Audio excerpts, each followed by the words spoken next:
રામબનમાં 50 જેટલા ગુજરાતીઓ ફસાયા છે અને ફસાયેલા ગુજરાતીઓ મુદ્દે ગૃહ રાજ્યમંત્રીએ નિવેદન આપ્યું છે। તેમણે કહ્યું છે કે રામબનમાં આભ ફાટ્યું છે। આભ ફાટતા હજારો લોકો ફસાયા છે। ગુજરાતીઓને સુરક્ષિત રીતે અમે ગુજરાતમાં લાવીશું।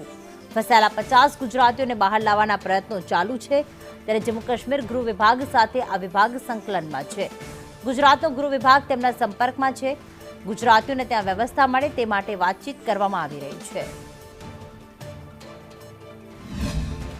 आज अचानक जम्मू कश्मीर में लैंडस्लाइड के कारण कुछ यात्री वहां पे फंसे हुए थे।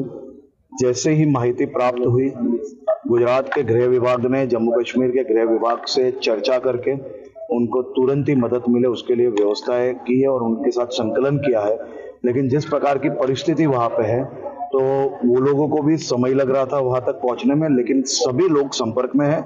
मेरे गृह विभाग के खास करके कंट्रोल रूम के डीवाईएसपी भी उनके साथ संपर्क में है और जम्मू कश्मीर पुलिस गुजरात के गृह विभाग के साथ संपर्क में। हम जल्द से सभी लोगों को सुरक्षित तरीके से यहाँ लाएंगे।